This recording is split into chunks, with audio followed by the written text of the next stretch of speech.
shanuhu, paqja, mëshira dhe bekimet e Allahut qofshin mbi të dërguarin tonë Muhammedin sallallahu alaihi wasallam, mbi familjen e tij, shokët e tij dhe mbi gjithë besimtarët dhe besimtaret, të cilët të ndjekin rrugën e tij deri në ditën e gjykimit.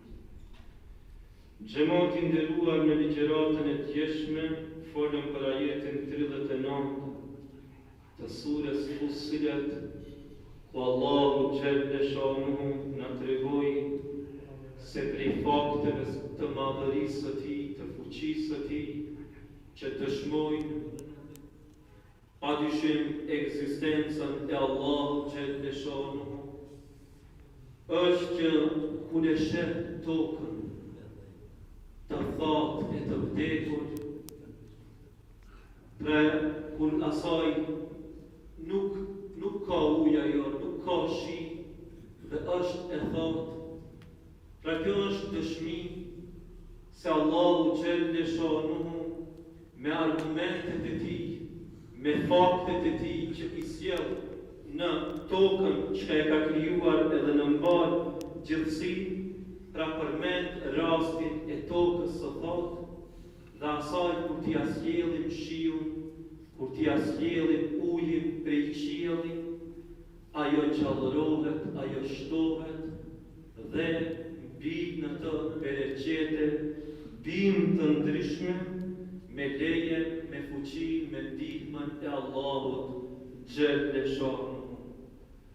Dhe këtë argument Allahu e solli në Kur'an në mënyrë që t'ua bëj me dije të gjithë atyre që t'i shojnë në ringjallje, në jetën pas vdekjes, se sikur Allahu që e ngjall tokën pas vdekjes së saj, që ia lëshon shiun pas thatësisë së saj, ashtu Allahu pra do të na ringjall në botën tjetër, pasi që të vdesim, pra do të ringjallemi dhe do të paraqitemi para lartëmadhërisë së Allahut xhelle shanuhu.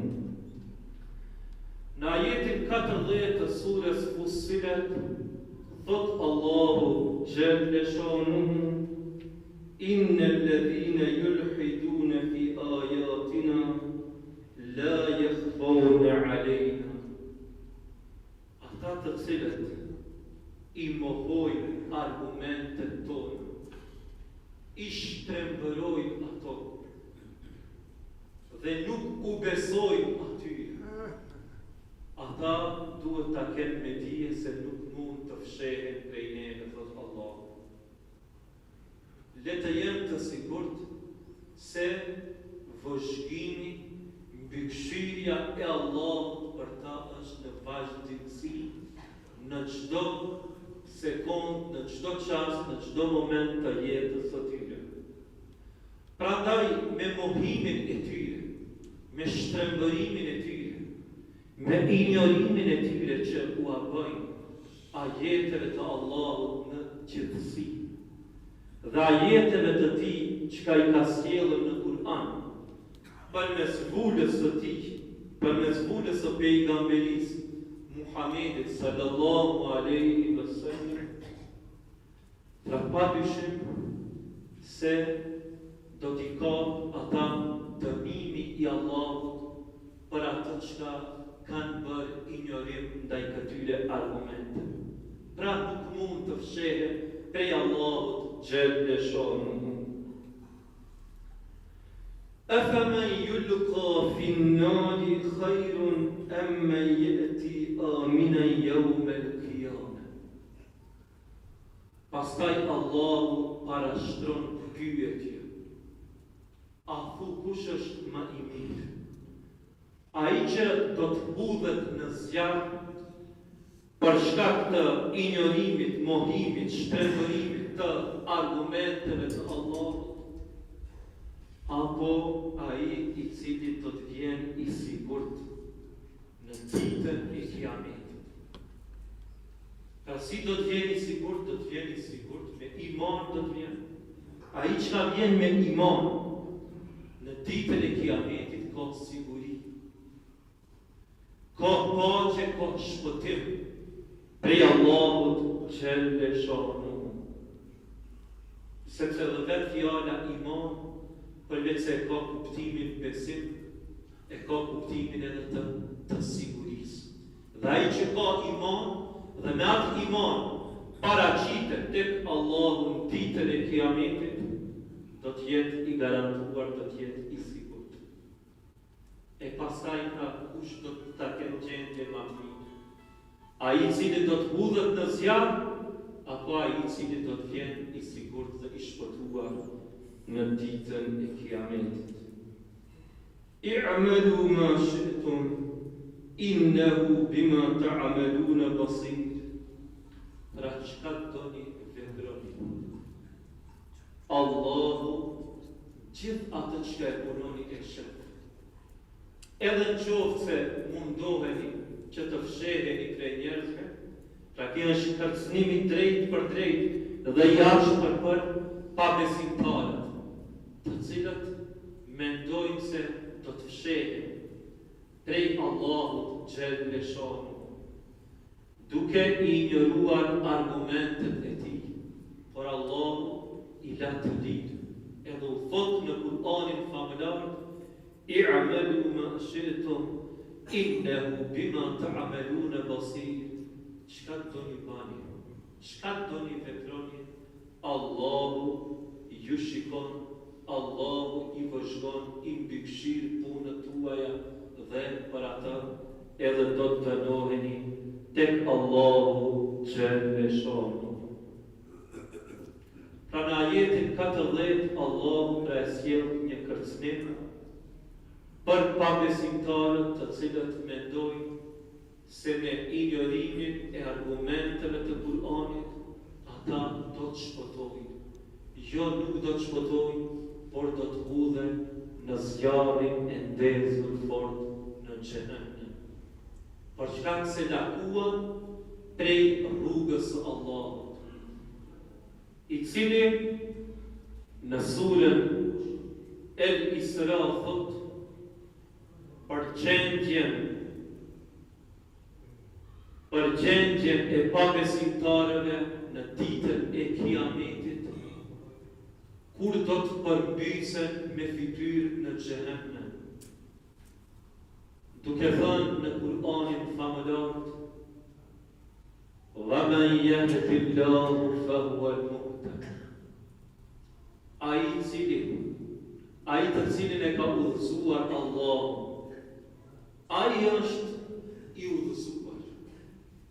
وَمَنْ يُضْلِلْ فَلَنْ تَجِدَ لَهُ أَوْلِيَاءَ مِنْ دُونِهِ.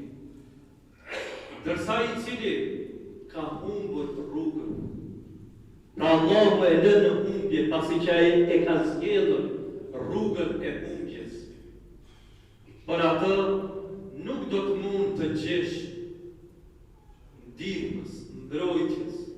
Ai pra nuk ka mbrojtës, nuk ka ndihmës, shpëtues në ditën e Kiametit, përveç se Allahu Gjelle Shanu.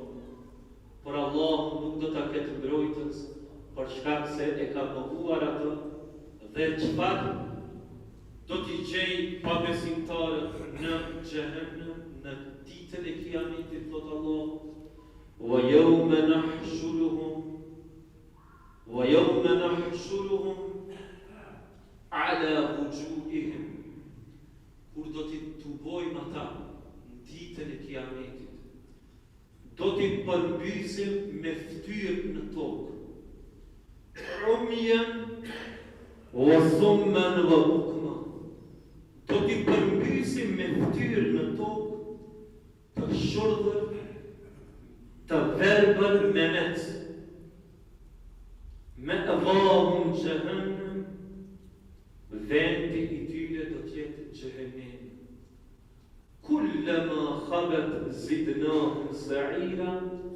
Edhe çdo herë që ai zjarri i xhehenemit do të duket se do të pushoje, ati do t'i ndizet flaka edhe më tepër. Pra si do t'i ndizet flaka edhe më tepër? Për shkak se në vazhdimsi banorëve të xhenemit do t'ju ripërtrihet lëkura. Sepse do të kishte qenë letë me shku në xhenem u gjeg një herë dhe me përfundu çështjen. Letë kishte me qenë ashtu. Por Allahu na ka treguar në Kur'an se banorëve të xhenemit prej momentit kur do të vinë në xhenem dhe në vazhdimsi do t'ju ndrohet, do t'ju përtrihet lëkura në mënyrë që ai zjarri që ndezet, që ndonjëherë duket se do të ndalet, por pikërisht në momentin kur do duket se do të ndalet, atij do t'i dalë flaka edhe më tepër në mënyrë që ai dënim për banorët e xhenemit të jetë i vazhdueshëm dhe që nuk do të përfundojë asnjëherë. Pra kështu është dënimi i xhenemit për banorët që do të hinë aty e që për të kanë punuar, për të janë angazhuar, për të janë lodhur, duke e luftuar fenë e Allahut xhelle shanu. Pra edhe janë lodhur duke luftuar fenë e Allahut dhe ati do të vuajnë dënimin e merituar. ذلك جزاؤهم بأنهم كفروا بآياتنا. Ky është dënimi i tyre për shkak se ata i mohuan argumentet tona dhe qalu e idha kunna idhaman aw rufatan أَإِذَا كُنَّا عِظَامًا وَرُفَاتًا أَإِنَّا لَمَبْعُوثُونَ خَلْقًا جَدِيدًا. Dhe thanë, pra bën hajgale, u tallën me ajetet e Kur'anit që lajmëronin për ringjallje në botën tjetër, duke thënë se edhe pasi që të bëhemi ekstra dhe pluhur, do të bëhemi krijesë e re, pra kështu në mënyrë tallësh dhe për këtë tallje të tyre, pra do ta kenë dënimin e merituar në xhenem. Transmeton Enes ibn Malik radiallahu anhu, i cili thot se një njeri e ka pyetur pejgamberin sallallahu alaihi wasallam: O i dërguar i Allahut, si pabesimtari në ditën e kiametit do të mbiset për ftyrë në tokë? Si do të jetë kjo e mundshme? Si ndodh kjo, o i dërguar i Allahut? Tha pejgamberi sallallahu alaihi wasallam se ai i cili ka pas fuqi dhe ja ka mundsu atij që në dunjë të hece me këmbët e tij mbi sipërfaqen e tokës, është ai pra Allahu xhelle shanu, që do ta poshtroj pabesimtarin kafirin në ditën e kiametit, kur jo me këmbët e tij, por me ftyrën e tij do të jetë i përmbysur mbi tokë. Pra do të ecë me ftyrën e tij.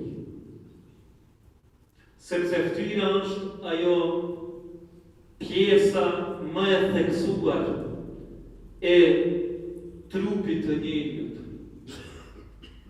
Pse thojnë njerëzit e kish ftyrën e bardhë, faqe bardhë? Kura njeri mirë, ja përmendin ftyrën, pra i ka punë të mira edhe thot faqe bardhë. Pra i përmendet ftyra se është ajo pjesa më e theksuar e trupit të njeriut. Dërsa ai që ka banë keq, banë të liga, banë arome, banë mëkate, zhitet në punë të shejtanit të mohuar, thot e kish ftyrën e zezë, ju kish marrë ftyra.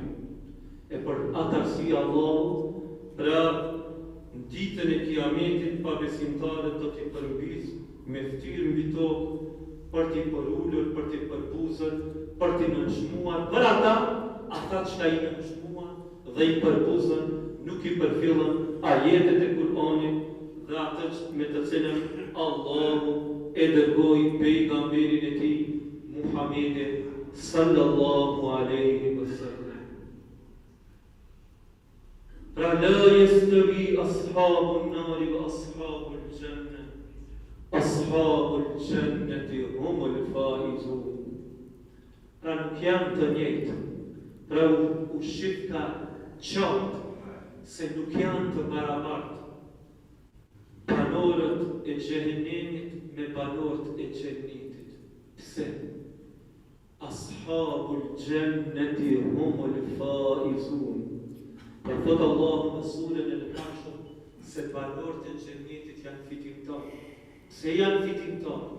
Për shkak se nuk do të hinë në xhehenem, nuk do të poshtrohen, nuk do të përullen, përkundrazi do të lartësohen me shpërblimet e Allahu xhelleshon, i cili në surën Taha thotë: وَمَنْ يَأْتِهِ مُؤْمِنًا قَدْ عَمِلَ الصَّالِحَاتِ فَأُولَٰئِكَ لَهُمُ الدَّرَجَاتُ الْعُلَى.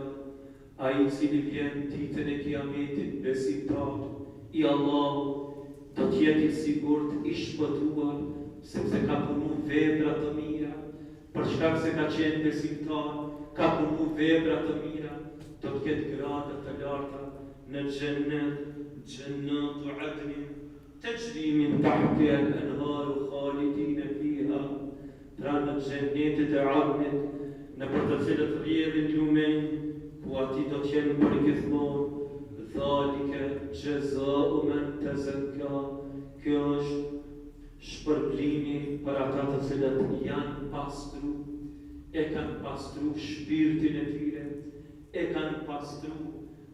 Pra si e kanë pastru atë shpirtin e tyre, kanë pastru duke besuar Allah, duke i bërë ibadet atij, duke përmendur Allah, duke falur namazin, duke dhënë zekatin, duke agjëruar Ramazanin, duke bërë punë të mira, duke u largu prej veprave të këqija, dhe për shkak se vazhdimsi kështu e kanë pastruar shpirtin e tyre, shpërblimi i tyre do të jetë xhenneti. Lutim Allahun xhelleshonu në këtë ditë të bekuar, në këtë muaj të bekuar të Ramazanit, që është rasti më i mirë për pastrimin dhe edukimin tonë shpirtëror, që Allahu xhelleshonu të na pranojë në xhennetet e tij, sepse është muaj kur thot pejgamberi alayhi salam, kur të vjen Ramazani, hapen dyert e xhennetit, mbyllen dyert e xhenemit, prangosen shejtanët e mallkuar. Prandaj edhe pejgamberi alayhi salam na ka porositur që në këtë muaj kërkoni xhennetin prej Allahut dhe kërkoni mbrojtjen e tij prej zjarrit të xhenemit. Lutim Allahun xhelleshonu ta pranoj namazin ton, agjërimin ton, veprat tona, walillahi l-fadl.